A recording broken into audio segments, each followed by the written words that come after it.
À la fin du 19e siècle, 3 découvertes majeures marquent les débuts de la transmission d'informations sans fil. En 1888, le physicien allemand Heinrich Hertz démontre l'existence des ondes électromagnétiques. Quelques années après, Édouard Branly crée un dispositif capable de capter les ondes électromagnétiques et de les convertir en électricité, une sorte de récepteur. C'est le cohéreur. Entre-temps, Alexander Stepanovich Popov invente l'antenne pour mieux capter ces ondes. Finalement, l'Italien Guglielmo Marconi réunit ces innovations et en 1896, la télégraphie sans fil, la TSF, voit le jour. En 1899, Guglielmo Marconi réalise même la première transmission entre la France et l'Angleterre, un exploit. Les messages sont encore envoyés en code Morse et la TSF équipe rapidement les bateaux et les avions. Le prochain défi, c'est de transmettre la voix de son interlocuteur n'importe où et sans fil. L'inventeur canadien Reginald Fessenden est le premier à transmettre sa voix à 80 km de distance en 1900. Mon copain, oh l'ami! 6 ans plus tard, il aurait même diffusé la première émission de radio de l'histoire depuis l'État du Massachusetts qui sera captée par des bateaux dans un rayon de 5000 km. Une sacrée surprise pour les marins. Il y a un truc plus beau que l'autre! En 1921, l'inventeur américain Charles Francis Jenkins transmet pour la première fois une image animée à l'aide d'une machine reliée aux lignes téléphoniques. Quelques années plus tard, il développe la radiovision, qui diffuse des images et du son sans fil. À la même période, le physicien russe Vladimir Svarikine dépose le brevet de l'iconoscope, composant d'un prototype de caméra électronique capable de filmer et transmettre des images en direct. En 1926, c'est l'Écossais John Logie Baird qui présente son téléviseur à la Royal Institution de Londres. Il réalise 3 ans après les premières émissions avec la chaîne anglaise BBC. La télévision couleur est ensuite disponible dans les années 1950 aux États-Unis et dès 1967 en France, où la télévision analogique, qui utilise les ondes hertziennes, prend de l'ampleur. Finalement, au début du XXIe siècle, près de 20 millions de Français possèdent un téléviseur et peuvent recevoir plus de 80 chaînes en continu, alors qu'en 1937, il y avait seulement quelques centaines de postes et 30 minutes d'émission par jour.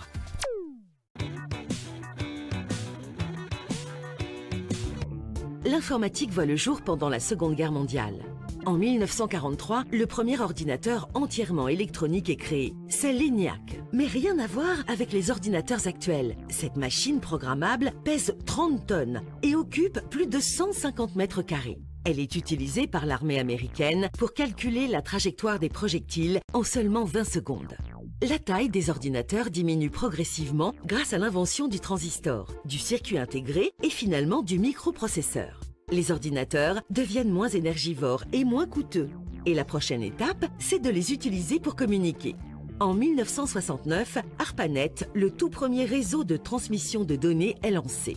Développé par le département de la défense américaine, la DARPA, il est destiné aux militaires et aux scientifiques et permet aux ordinateurs connectés d'échanger des informations via des routeurs, des postiers électroniques chargés de rediriger les informations vers le bon destinataire. En Europe, c'est le Minitel qui est lancé dans les années 1980. Avec cet annuaire électronique, les utilisateurs peuvent acheter des billets d'avion, jouer à des jeux ou encore demander des renseignements en ligne. Enfin, en 1990, la première page web est créée. C'est la naissance de l'Internet que nous connaissons.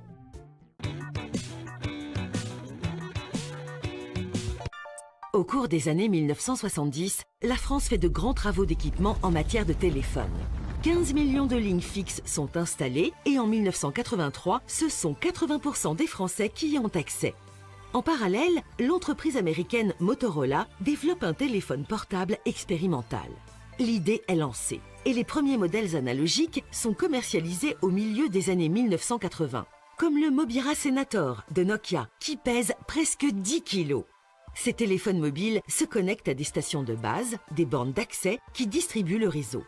Plus tard, les mobiles, utilisant une technologie numérique, font leur apparition, comme les systèmes GSM, qui permettent d'envoyer des messages textes. Mais la vraie révolution, c'est la mobilité. Le téléphone se connecte aux antennes relais au fur et à mesure qu'on se déplace. On parle alors de 2G pour deuxième génération. À la fin des années 1990, les services GPRS et Edge offrent un accès au réseau Internet encore limité avec un débit très bas. Il faut attendre le début des années 2000 pour que les systèmes 3G se commercialisent. Les téléphones peuvent alors accéder à Internet plus rapidement, même en mouvement.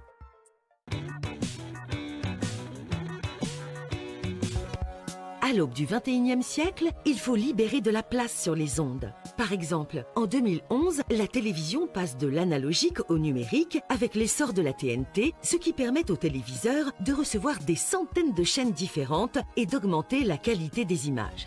Pour la téléphonie, avec le développement de la 3G, les opérateurs comme Orange, SFR, Bouygues et Free déploient de nouveaux réseaux pour gérer le nombre de smartphones qui explose. En 2012, la 4G est lancée officiellement en France. Elle multiplie le débit maximal par 100, ce qui facilite la multiplication des applications mobiles et des réseaux sociaux. Certains utilisateurs ne sont même pas des humains, mais des machines qui utilisent Internet. Ce sont les objets connectés. L'Internet des objets se développe et part à l'assaut de nouveaux secteurs comme la domotique, la santé connectée, l'usine du futur et les véhicules autonomes. Depuis 2018, le monde compte plus de 4 milliards d'utilisateurs d'Internet et plusieurs millions de mails sont envoyés chaque seconde. Et ce n'est pas fini. Le réseau 5G sera disponible en France vers 2020. Il connectera toujours plus d'objets sans fil avec un meilleur débit, plus de rapidité ou encore une plus grande fiabilité de transmission. Des milliards d'utilisateurs artificiels pourraient même cohabiter avec nous sur le réseau. Alors, demain, on sera tous hyper connectés ? Comment un téléphone portable téléphone-t-il? Nina appelle Maxime sur son téléphone portable. Que se passe-t-il quand Maxime décroche et dit « Allô ?» Comment ce son est-il transporté jusqu'au portable de Nina? Eh bien, le téléphone mobile de Maxime transforme d'abord la voix de Maxime en un signal numérique, c'est-à-dire une succession de 0 et de 1. Puis ce signal est envoyé par voie hertzienne vers une antenne relais. Cette antenne transmet le signal au réseau téléphonique fixe auquel elle est directement reliée. Ce réseau achemine le signal jusqu'à l'antenne relais la plus proche de Nina, qui envoie le signal jusqu'au téléphone portable de Nina. Enfin, celui-ci transforme le signal numérique en un signal capable d'exciter le haut-parleur du téléphone, qui le transformera en son similaire à ceux émis par Maxime. La communication entre le téléphone et le relais se fait par voie hertzienne, comme la radio ou la télévision. La radio FM utilise des fréquences vers 90-100 MHz, la télévision vers 400-800 MHz. La téléphonie mobile utilise deux bandes, l'une à 900 MHz et l'autre à 1800 MHz. De la même manière que chaque station de radio de la bande FM se voit attribuer une fréquence particulière, chaque communication utilise aussi une fréquence spécifique. Ou plutôt deux. Une pour le trafic du téléphone vers l'antenne et une deuxième pour le trafic dans l'autre sens. Le nombre de fréquences disponibles sur une antenne relais est limité, si bien qu'une soixantaine de communications simultanées seulement sont possibles. Pour que le téléphone puisse envoyer un signal jusqu'à une antenne relais, il faut, avant toute chose, qu'il soit à portée d'une antenne. Comme une antenne relais a une portée maximale d'une trentaine de kilomètres, un opérateur de téléphonie mobile doit commencer par installer un grand nombre d'antennes relais pour couvrir tout le territoire qu'il veut desservir. Pour couvrir la surface de la France métropolitaine, moins de 200 antennes d'une portée de 30 km suffiraient. Alors qu'en réalité, plus de 50 000 antennes sont installées en France début 2012. Même si l'on divise par le nombre d'opérateurs, ça fait encore beaucoup. La raison ? Eh bien, la portée réelle d'une antenne est diminuée par un tas de facteurs, comme la géographie, la végétation ou encore la présence d'immeubles. Et ce n'est pas tout.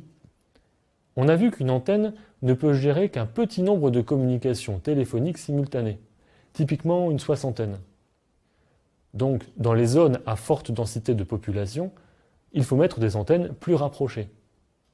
Si l'on ne mettait qu'une seule antenne relais au-dessus de Paris, elle couvrirait plus de 10 millions d'habitants, mais seuls 60 pourraient téléphoner en même temps. Les opérateurs divise donc le territoire en cellules de surface variables, en fonction de la géographie et de la population. Pour faciliter la représentation de la couverture, on utilise des cellules hexagonales. Mais bien sûr, la forme réelle de la zone desservie par une antenne peut être très différente. Et les signaux émis par une antenne ne s'arrêtent pas au bord de la cellule, mais continuent bien au-delà. Au centre de la cellule, l'antenne envoie en permanence dans toutes les directions un signal d'identification avec le nom de l'opérateur et le numéro de la cellule. Lorsqu'on allume un mobile, il recherche ces signaux d'identification. S'il n'en trouve pas, c'est qu'il est dans une zone non couverte et tout appel est impossible. S'il en trouve plusieurs, il mesure la puissance du signal reçu et choisit l'antenne avec le meilleur signal. Il envoie alors à l'antenne correspondante un signal d'identification. L'antenne transmet cette information au centre de commutation qui gère le réseau de l'opérateur mobile.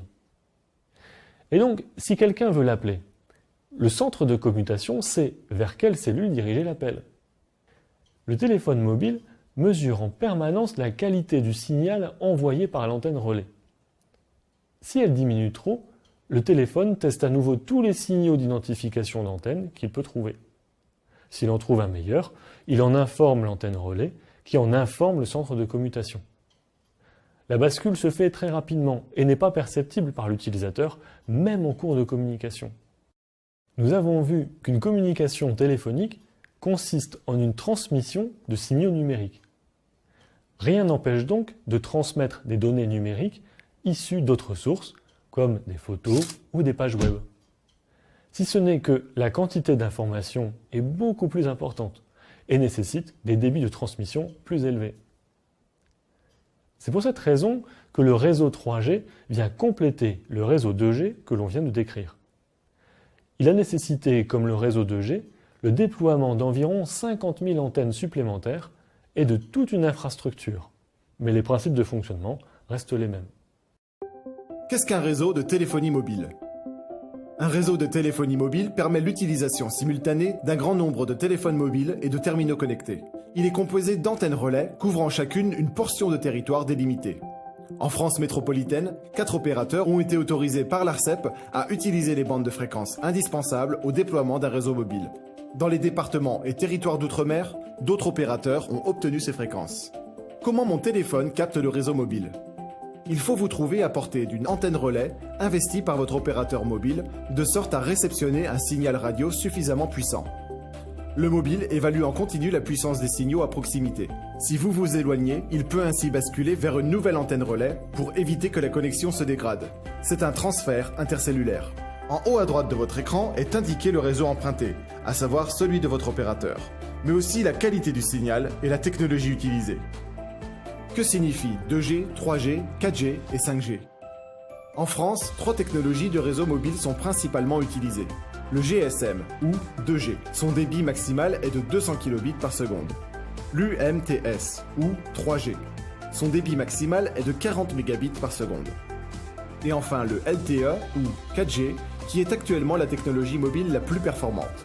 Elle peut atteindre des débits allant jusqu'à 1 Gigabit par seconde. Désormais, la quasi-totalité de la population est couverte en 2G ou en 3G. Le déploiement de la 4G est, lui, encore inégal selon les opérateurs et les zones d'habitation. La 5G est prévue pour 2020. Quelles sont les conditions à réunir pour bénéficier de la 4G ?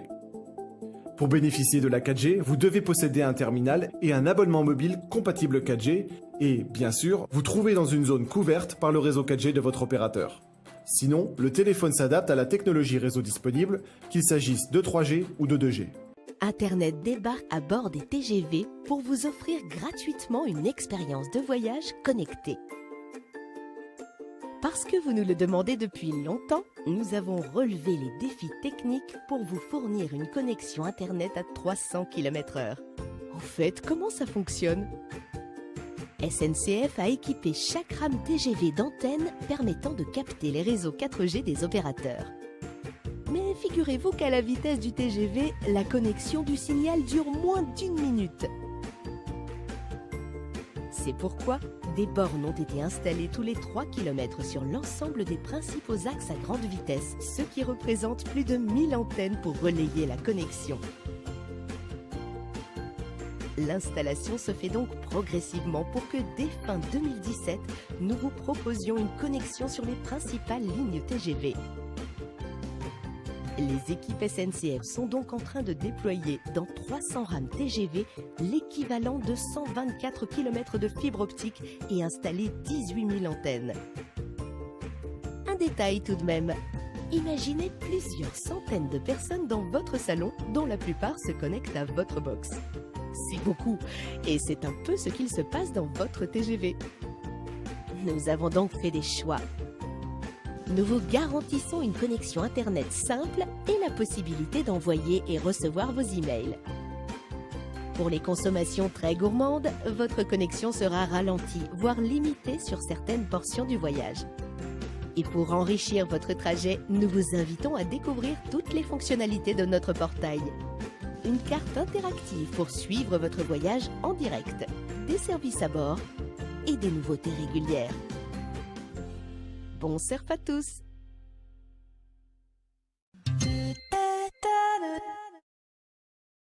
Le Wi-Fi, on l'utilise tous les jours, mais au fond, qu'est-ce que c'est? Eh bien, le Wi-Fi, ce sont des ondes radio. Alors, ça se promène dans l'air, on ne le voit pas. Mais c'est bien pratique. Le Wi-Fi, pour que ça marche, il vous faut un émetteur et puis un récepteur de l'autre côté. Un ordinateur, un smartphone, mais aussi une imprimante ou des objets connectés comme par exemple des petites caméras. Le Wi-Fi est bidirectionnel, ça veut dire que les informations circulent dans les deux sens. Et le Wi-Fi, à quoi sert-il? Eh bien, à remplacer les câbles. Alors il existe plusieurs Wi-Fi. Eh oui, parce que sinon ce serait trop simple.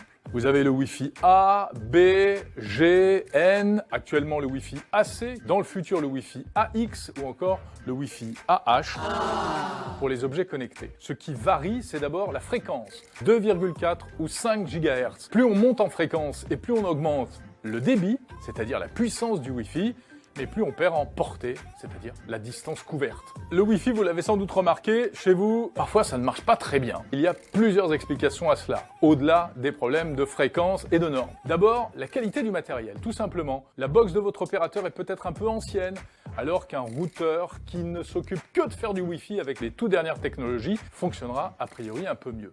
Mais il y a aussi des perturbateurs extérieurs. Par exemple, un mur très épais avec des armatures en fer à l'intérieur ou bien une porte métallique. Enfin, il peut y avoir des interférences. Par exemple, un four à micro-ondes. Surtout si c'est un four un peu ancien avec des fuites ou même un ascenseur pas très loin de votre appartement, ça peut perturber votre réseau Wi-Fi. Mais le pire, c'est peut-être le soir, lorsque dans un immeuble, tout le monde se met à se connecter chez soi à son réseau Wi-Fi. Alors là, il y a énormément de perturbations, surtout avec la vieille fréquence 2,4 GHz. Quand on parle de Wi-Fi, il y a toujours une question, est-ce que c'est un danger pour la santé? Alors il faut savoir qu'en réalité, les émissions de Wi-Fi sont très faibles, 20 fois moins puissantes que celles d'un téléphone mobile. Plus vous vous éloignez de votre routeur et plus la puissance diminue. À 10 cm, on a déjà perdu plus de 50% de la force d'émission du Wi-Fi. Bref, il peut y avoir quelques effets secondaires pour certaines personnes, les personnes dites électrosensibles, mais qui ont déjà beaucoup de mal à vivre dans le monde hyper connecté qui nous entoure. La 4G, c'est la téléphonie mobile de 4e génération, comme son nom l'indique. Mais bon, une fois qu'on a dit ça, on n'a pas dit grand-chose. Et ça veut dire qu'il y a eu d'autres générations avant? Eh bien oui, il y a eu la 1G, la première génération, il y a eu la 2G dans les années 90, qui correspondait à diverses technologies comme le GSM, le GPRS ou l'Edge. Il y a eu la 3G, également appelée UMTS, en l'an 2000. Et enfin la 4G, commercialisée à partir de 2010-2013. Bon, je vous passe les générations intermédiaires, 3G+, 3G++, etc. Eh bien la 4G, ça change tout. Ça permet de se connecter à Internet via un mobile aussi rapidement qu'avec un ordinateur à la maison via une connexion ADSL. Des débits théoriques de plus de 100 mégabits par seconde. On peut regarder des vidéos, envoyer de gros fichiers. Et puis ce qui change aussi, c'est que désormais tout est numérique. Même les communications vocales qui utilisent le protocole Internet. C'est la voix sur IP. Avec la 4G, on abandonne définitivement le mode commuté qui était jusqu'à présent utilisé pour la voix. La 4G fait appel à une technologie de communication appelée LTE, Long Term Evolution. Bon alors en fait, non, parce que le LTE, c'est pas exactement de la 4G, ce serait plutôt de la 3,9G, car on n'atteint pas tout à fait les débits fixés par les conventions internationales. Mais on ne va pas chipoter, puisque certains opérateurs n'ont pas hésité à commercialiser du LTE en guise de 4G. Mais en principe, la vraie 4G, c'est le LTE Advanced. Et là, ça va encore plus vite. Tous les smartphones modernes sont compatibles 4G. Dès que vous voyez le petit logo 4G s'allumer, ça veut dire que vous êtes dans une zone de réception 4G. Eh bien, la 5G, c'est la 5e génération. Ça devrait permettre d'atteindre 100 fois la vitesse de la 4G, 1000 fois celle de la 3G. On franchira la barre du gigabit, 1000 mégabits par seconde. En laboratoire, il a même été possible d'atteindre 12 gigabits par seconde. La 5G deviendra utile lorsque la 4G sera saturée à cause notamment des objets connectés. Mais ce n'est pas pour tout de suite, pas avant 2020. Heinrich Hertz et les ondes électromagnétiques. Perturbations dans le réseau de télédiffusion. Les programmes du soir sont interrompus dans des millions de foyers. Activité fébrile à la tour de la radiodiffusion à Hambourg.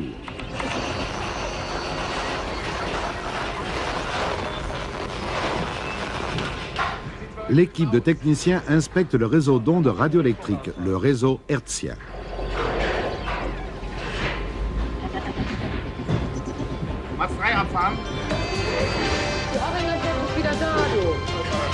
Le problème est réglé, la télé marche.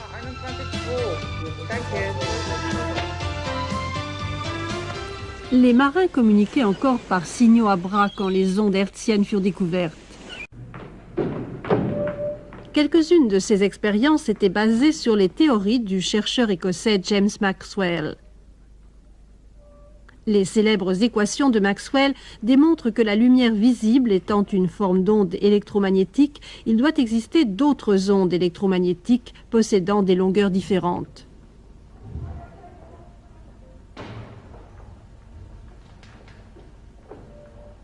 « 1886. Hertz constate un nouveau phénomène, la décharge d'un inducteur produit de petites étincelles sur une bobine voisine. Cela semblerait prouver que des ondes magnétiques sont à l'œuvre.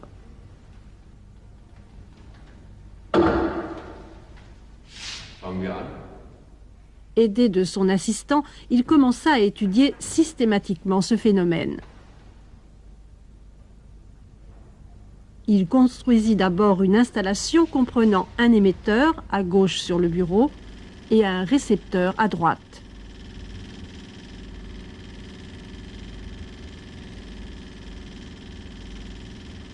Hertz s'approche de l'émetteur.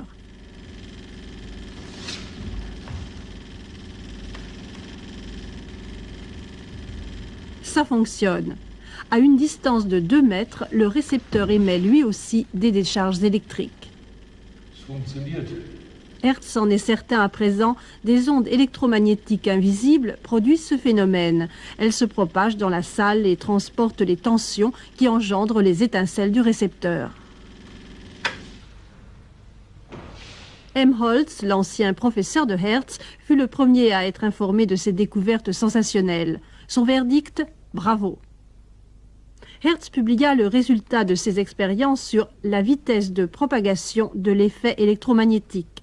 Il poursuivit assidûment ses recherches. Il écrit dans une lettre à ses parents « Je travaille comme un manœuvre en usine, répétant chaque geste 1000 fois et ne faisant rien d'autre que percer des rangées de trous pendant des heures. » Il fait part de ses progrès à son père, devenu entre-temps sénateur de Hambourg. Si l'effet magnétique est vraiment de caractère ondulatoire, on peut également prouver des phénomènes typiques tels la réflexion et l'interférence.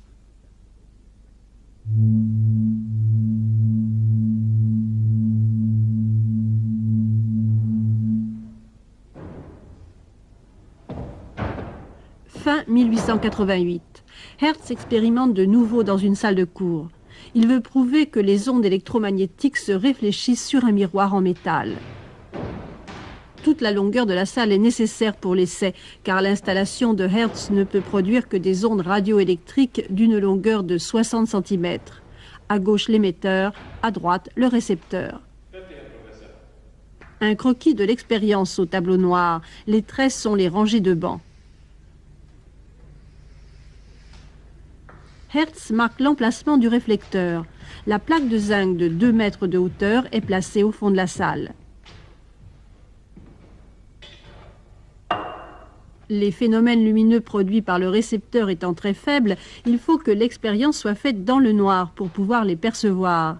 Hertz et son assistant ont parfois besoin de longues heures avant que leurs yeux ne s'habituent à l'obscurité.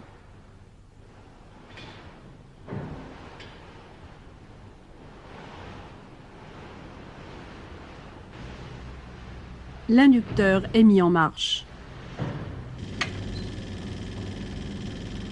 Le rayon électromagnétique se propage, les ondes se réfléchissent sur la plaque de zinc et repartent vers le récepteur. L'angle d'incidence est égal à l'angle de réflexion. L'assistant se place dans la trajectoire du rayon. Son corps absorbe les ondes, résultat, pas d'étincelle au récepteur.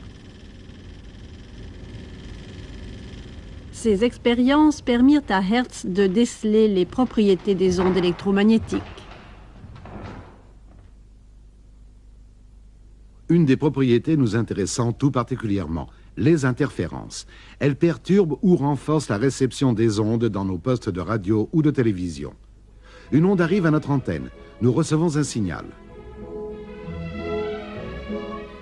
Une autre onde, créée peut-être par la réflexion, vient se superposer à la première onde. La réception est renforcée si toutes deux vibrent dans la même direction.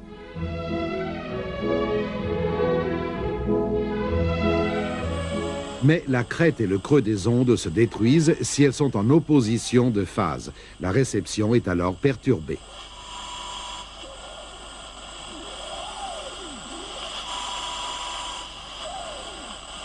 Mais retournons à notre inventeur. Le professeur Hertz avait entre-temps acquis une célébrité mondiale. En 1889, il était appelé à l'université de Bonn. C'est là qu'il achève son livre de théorie fondamentale, Les principes de la mécanique. Il meurt avant la publication de son ouvrage en 1894.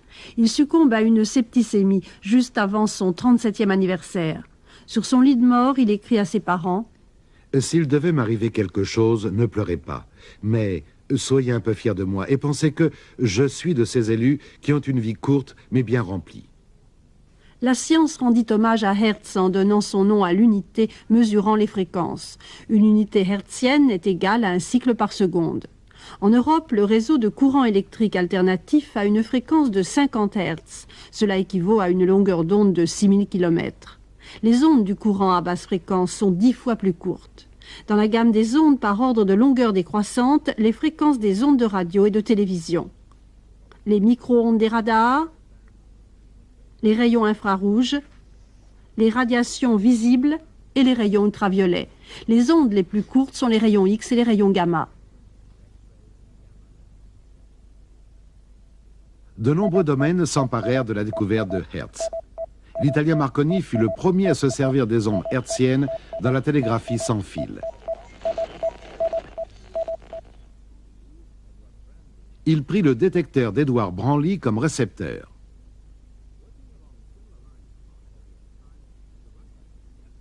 Le Russe Alexandre Popov, rival numéro 1 de Marconi. À cette époque, On utilisait encore la vapeur pour produire l'énergie nécessaire à la nouvelle télégraphie sans fil. Après les premiers appareils à étincelles, l'invention de l'émetteur à impulsion augmenta les performances. On put transmettre sur de longues distances. Les tubes amplificateurs furent mis au point par l'Autrichien Robert von Lieben. Ils permirent la diffusion du parler et de la musique. La radiophonie était née et avec elle, les premiers programmes de radio. Und nun bringen wir eine Übertragung aus dem Opernhaus.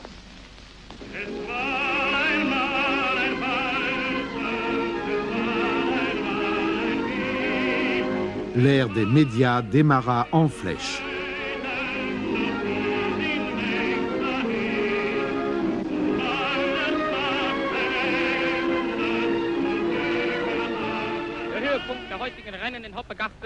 Bientôt, on utilisa les ondes radioélectriques hertziennes pour la transmission d'images. En Allemagne, les premiers programmes télévisés réguliers furent diffusés à partir de 1935. Toutes les émissions étaient en direct. Un reportage depuis l'hippodrome de Berlin. Gräfin Isabella. Jetzt geht es in den Einlaufsbogen. Unverändert ist die Spitzengruppe. Das Publikum ist etwas höchst erregt, eine ungeheure Überraschung droht. Jetzt stürmt die Außenseiterin Vineta vom 4. Platz aus nach vorn. Ruckartig wirft sie ihr Reiter an allen Gegnern vorbei. Jetzt führt Vineta, dahinter Marschall vorwärts. Ein voller Endkampf. Quelques dizaines d'années plus tard, une multitude d'émetteurs de radio de télévision avait envahi le monde.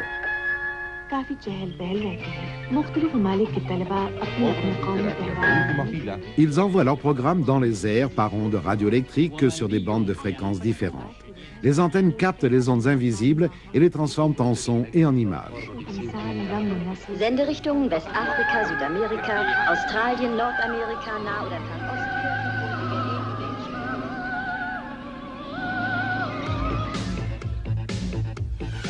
Aujourd'hui, de nombreux secteurs utilisent les ondes hertziennes. Les services de radiocommunication transmettent également sur des fréquences radio. Certaines fréquences nous permettent de téléphoner sans fil.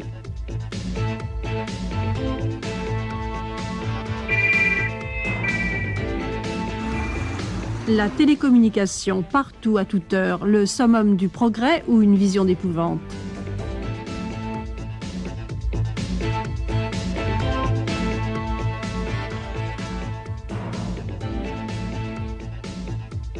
La technique a ajouté les régions spatiales au réseau hertzien terrestre. Certaines ondes radioélectriques ayant la propriété de traverser les couches atmosphériques, des satellites peuvent assurer les liaisons de radiocommunication.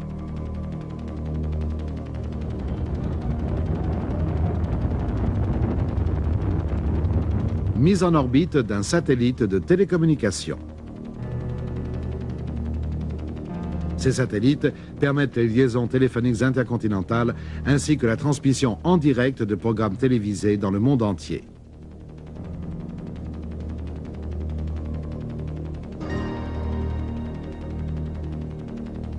De grandes stations terriennes envoient des programmes télévisés par miroir parabolique aux satellites qui les retransmettent. Le miroir parabolique, symbole de l'ère du satellite. Des centaines de satellites de télécommunications occupent aujourd'hui notre univers spatial.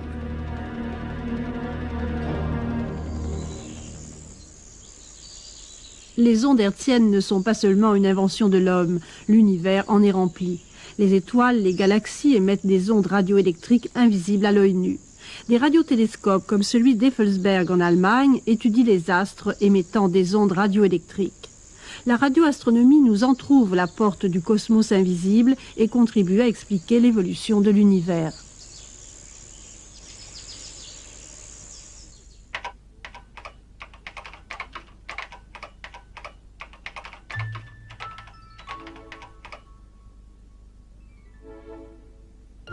Reproduites en couleur, les ondes radioélectriques émises du centre de la Voie lactée. Les ondes hertziennes, un phénomène nous aidant à comprendre le monde dans lequel nous vivons. Les ondes radio sont plutôt magiques. En effet, c'est une sorte d'énergie invisible. Cette antenne peut en capter suffisamment pour alimenter ce récepteur rudimentaire que j'ai fabriqué. Il n'a pas de pile. Il dépend totalement de l'utilisation de l'énergie des ondes radio dans l'air. Le volume n'est pas très fort. Je vais donc le placer devant le micro pour vous permettre d'entendre. Un soir, j'ai réussi à capter Radio Israël émettant à Jérusalem. Bien que la radio soit une merveille, elle existe depuis si longtemps que c'est devenu un objet plutôt ordinaire.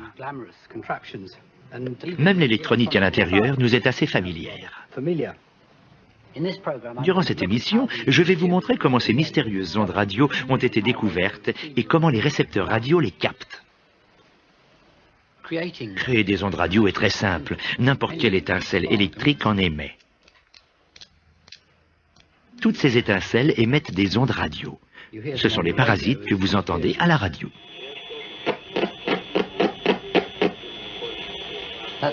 C'est pour cela que l'éclair provoque des parasites. Même la plus petite étincelle d'un interrupteur peut produire un petit bruit.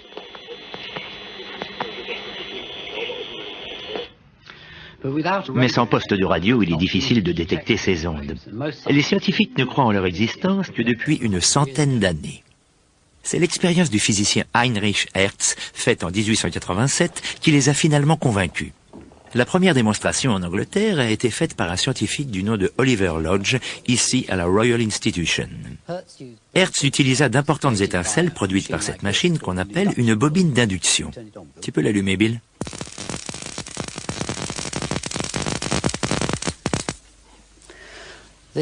Elle était reliée à ces plaques métalliques avec un espace au milieu. Ça servait d'antenne en quelque sorte.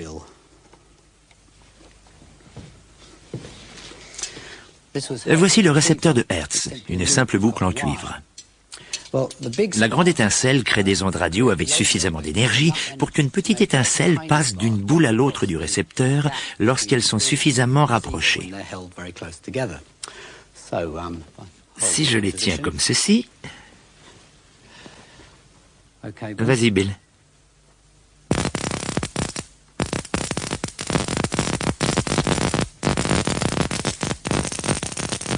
En regardant attentivement, vous voyez l'étincelle passer d'une boule à l'autre.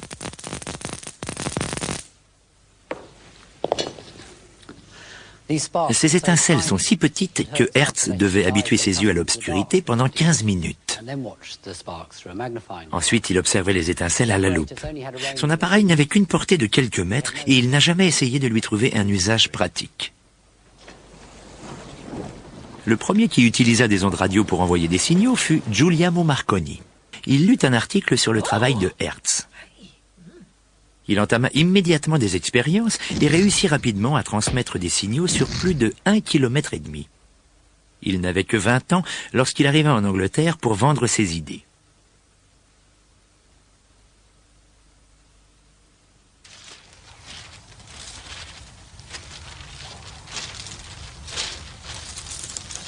Marconi avait découvert qu'en reliant une extrémité de l'appareil à un long fil vertical, son antenne était bien meilleure que celle de Hertz.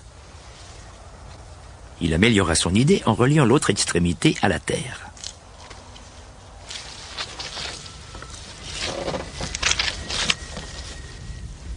Mais son émetteur était pratiquement le même que celui de Hertz.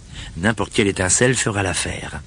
Ici, Rex utilise celle du circuit d'allumage de sa voiture. Cet émetteur primitif avait une portée étonnante.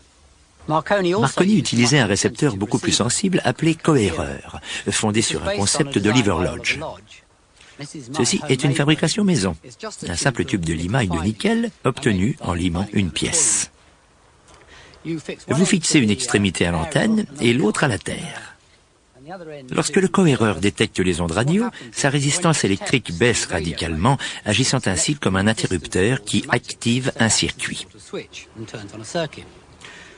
Cette théorie est très compliquée et n'a été comprise que bien plus tard, mais elle est facile à appliquer. Il y a cependant un petit problème. Vous devez pouvoir le secouer afin de rétablir sa haute résistance à la fin de chaque signal. J'envoie un signal à Rex.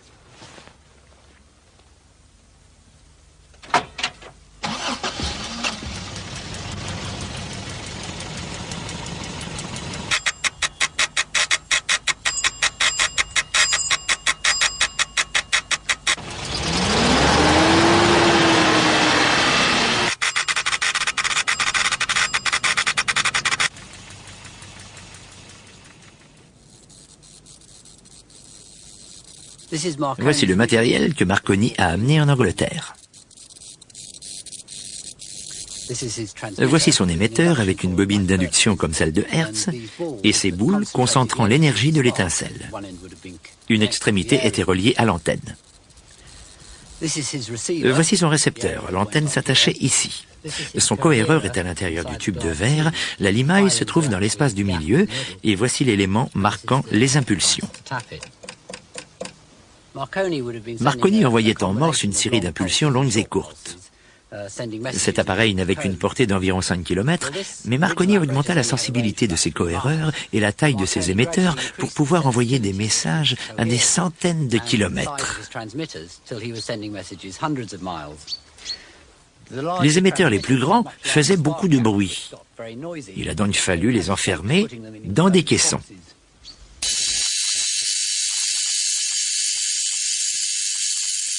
Les premiers systèmes de Marconi avaient un grand défaut. On ne pouvait pas les régler.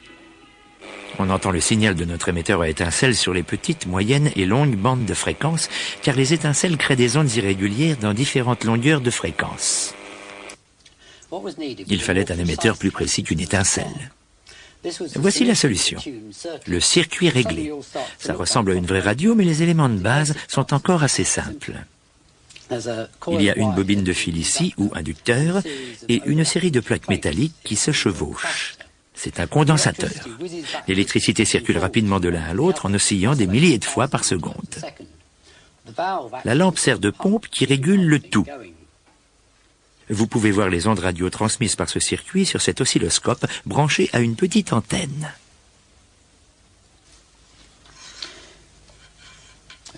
Si je tiens l'antenne près du circuit et que j'allume, vous pouvez voir la régularité des oscillations ou des ondes qu'il transmet. Comparé à la machine à étincelles,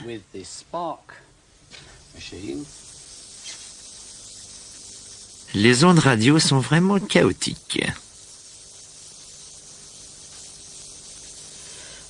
Après avoir perfectionné l'émetteur à circuit réglé, on a rapidement interdit les émetteurs à étincelles, car elles polluaient les ondes. Le problème des parasites ayant été réglé, la radio semblait si miraculeuse qu'elle pouvait presque tout faire.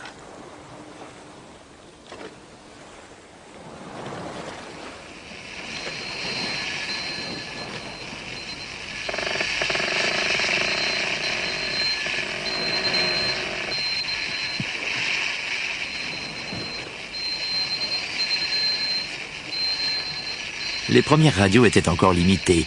Elles ne transmettaient que de simples impulsions en morse et non pas la voix. On utilise encore le morse pour des messages sur les petites ondes et des codes d'impulsion pour des engins télécommandés.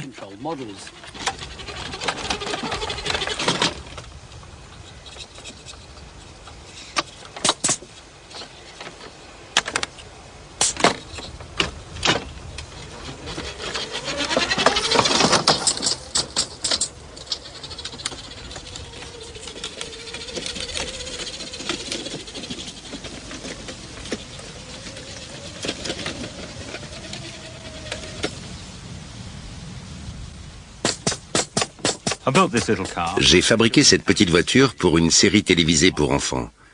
J'ai branché l'oscilloscope sur l'émetteur pour que vous puissiez voir le flux d'impulsion que la voiture reçoit. Si j'appuie sur cet interrupteur, celui des phares, vous voyez qu'elle émet une impulsion. Si j'appuie sur celui-ci, il émet 2 impulsions pour ouvrir la porte. Celui-ci active le volant de gauche à droite. Vous voyez qu'il émet 4 impulsions. Celui-ci émet 5 impulsions. Il contrôle la vitesse de la marche arrière, avant, etc. Chaque série d'impulsions active une fonction différente. Pour transmettre la voix et la musique au lieu des impulsions, il fallait d'abord convertir le son en un signal électrique avec un microphone et ensuite l'associer aux ondes radio. Dans le récepteur radio, le tout est reséparé. On le voit nettement sur l'oscilloscope. Si j'allume cette petite radio et que je branche l'oscilloscope sur le haut-parleur, c'est un peu fort. Voici l'image du signal sonore. Elle correspond à peu près au son qui sort du haut-parleur. Si je remonte plus loin dans le circuit,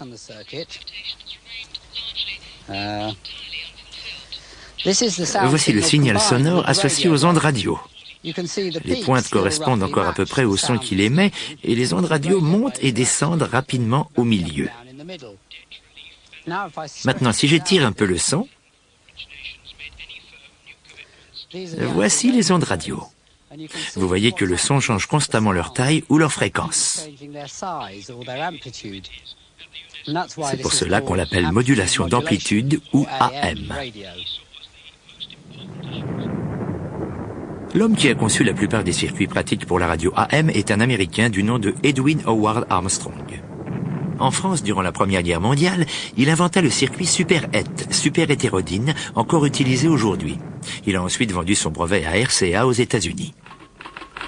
appointment to see Mr. Sarnoff. Oh, Mr. Sarnoff's expecting you, Mr. Armstrong. Thanks. You're welcome.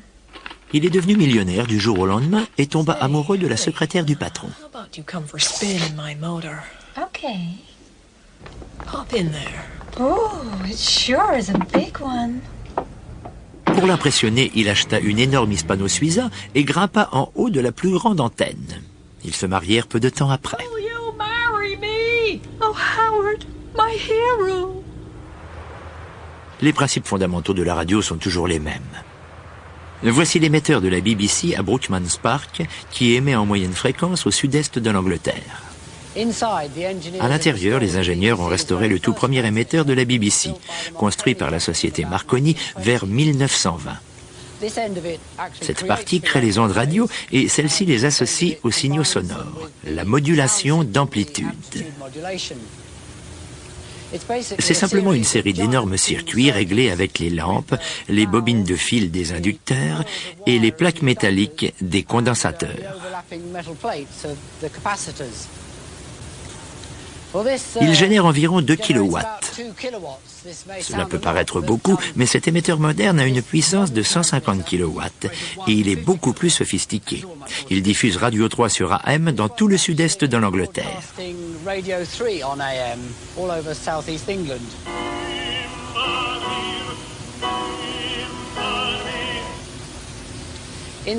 À l'intérieur, les éléments de base sont pratiquement identiques.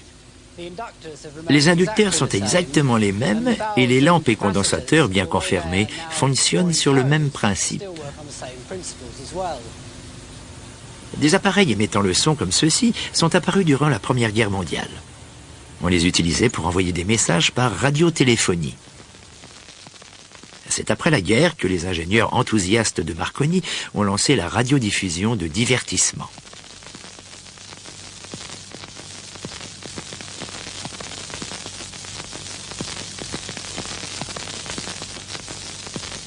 Le gouvernement créa ensuite la BBC en 1922 et la radio connut très vite une grande popularité.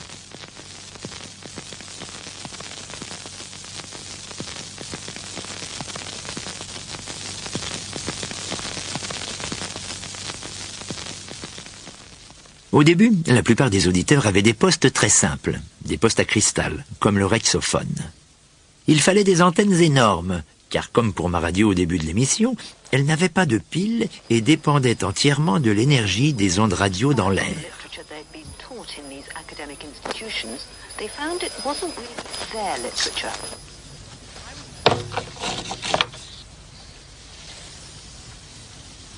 Oui, c'est plus facile de voir comment les postes fonctionnaient avec cette version faite maison.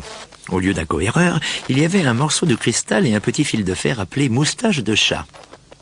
L'électricité ne passe que dans un sens entre le fil et le cristal, ayant pour effet de séparer le son des ondes radio.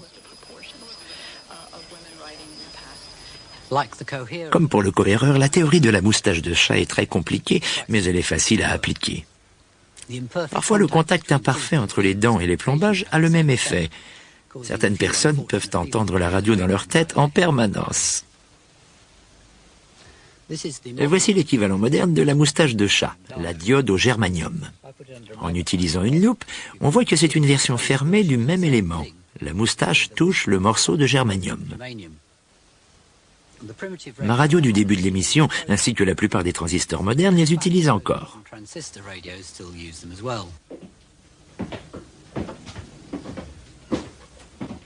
L'évolution des postes de radio a été reconstituée par Gerald Wells au musée des postes de radio d'époque. Et si vous vouliez quelque chose de mieux que le poste à cristal, qu'est-ce que vous auriez choisi? Cette radio, par exemple, avait 3 unités séparées. C'est pour cette raison qu'on l'appelait poste de radio. Elle avait un amplificateur de circuit, un détecteur et un générateur de courant. Vous pouviez capter la plupart des radios locales avec des écouteurs ou un petit haut-parleur. Quelle a été l'étape suivante? On décida de mettre tous les éléments dans une même boîte, avec moins de fils pour que ce soit plus net. Elle était un peu plus élaborée. Avec plus de stations radio, il fallait un meilleur réglage. On a donc introduit en série des interrupteurs montés en parallèle pour les antennes et les circuits, un condensateur réglable, un condensateur à réaction, un amplificateur de signaux, un détecteur pour remplacer l'ancienne moustache de chat et 2 amplificateurs. L'appareil était assez élaboré. Pourtant, en bougeant ses barres, vous pouviez vous passer de ces éléments et écouter avec des écouteurs. Ça économisait beaucoup de batterie. Ces premières radios marchaient avec des batteries? Oui, il n'y avait pas beaucoup d'électricité. Pour les premières radios, il fallait utiliser un accumulateur de 2 volts. Parfois de 4 ou 6 volts, mais normalement de 2. Il devait être rechargé toutes les semaines.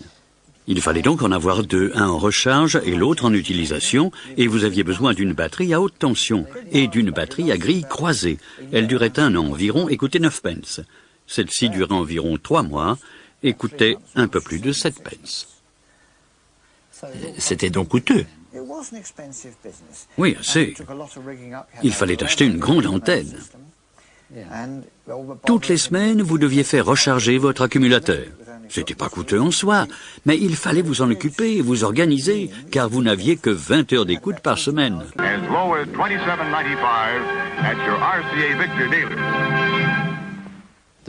Depuis la guerre, le plus grand changement en radiodiffusion a été l'arrivée de la FM. Elle est beaucoup moins sensible aux parasites, ce qui représente un grand avantage.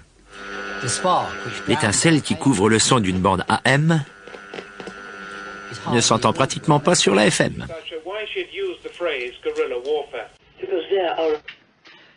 FM veut dire modulation de fréquence. Le principe est assez simple. Au lieu de changer l'amplitude des ondes radio comme pour la AM, le son change leur fréquence.